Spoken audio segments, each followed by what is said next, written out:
આજે હું વાત કરીશ સર્વાઇકલ કેન્સર સ્ક્રીનિંગ અને પ્રિવેન્શન વિશે. સ્ક્રીનિંગ શું છે?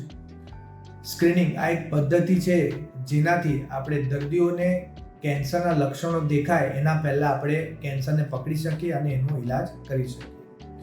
આનું એમ શું છે?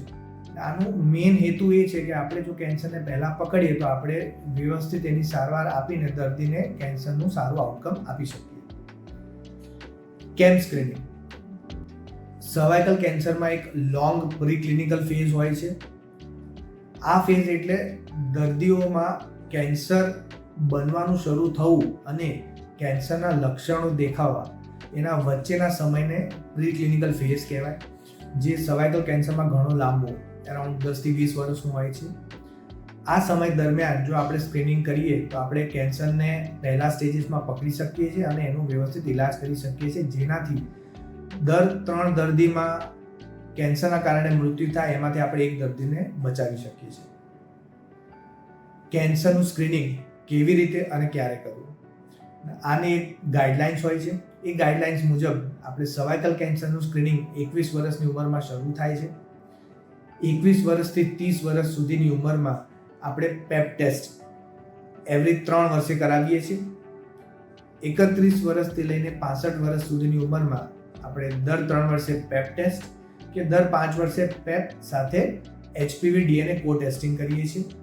અને 65 વર્ષથી ઉપરની ઉંમરમાં જો આગળમાં આપણે સ્ક્રીનિંગ કરેલું હોય અને છેલ્લા 10 વર્ષના સ્ક્રીનિંગ રિઝલ્ટ બધા નોર્મલ હોય તો કોઈ સ્ક્રીનિંગની જરૂરત હોતી નથી. કેવી રીતેમાં આવે પેપ ટેસ્ટ? આ એક OPD બેઝ પ્રોસિજર છે જે થોડા સમયમાં એટલે ફ્યુ મિનિટ્સમાં પતી જાય છે અને આ ટેસ્ટથી સ્ત્રીઓને કોઈ પ્રકારની તકલીફ થતી નથી. હવે પ્રિવેન્શન વિશે. 2 પ્રકારનું પ્રિવેન્શન હોય કોઈ પણ કેસમાં, પ્રાઇમરી અને સેકન્ડરી. પ્રાઇમરી પ્રિવેન્શનની આપણે વાત કરીએ તો એમાં આવે વેક્સિન. આ એક એવું કેન્સર છે જેના માટે આપણા પાસે વેક્સિન અવેલેબલ છે, જેને HPV વેક્સિન. ઇન્ડિયન ગવર્મેન્ટ આપણે 2 પ્રકારના વેક્સિન અવેલેબલ છે, ગાર્ડેસિલ 4 અને ગાર્ડેસિલ 9 કરીને. કોમન WHO ગાઈડલાઇન્સ છે જેમાં આપણે વેક્સિન ક્યારે અને કેટલા ડોઝીસ આપવાના હોય છે. 9 થી લઈને 26 વર્ષ સુધીની ફિમેલ્સમાં આપણે આ વેક્સિન આપી શકીએ છીએ. આઈડિયલ એજ ગ્રુપ 9 થી 13 વર્ષની હોય છે, પણ જો છોકરીની ઉંમર 15 વર્ષથી નાની હોય તો એને 2 ડોઝ આપવામાં આવે છે 6 મહિનાના અંતરમાં. અને જો ઉંમર 15 વર્ષથી વધારે હોય તો આપણે 3 ડોઝ આપીએ છીએ. WHO ટાર્ગેટ છે કે 2030 સુધીમાં 15 વર્ષથી નાની છોકરીઓમાં જે પણ હોય એમાંથી 90% છોકરીઓને આપણે ફૂલ્લી વેક્સિનેટ કરી શકીએ.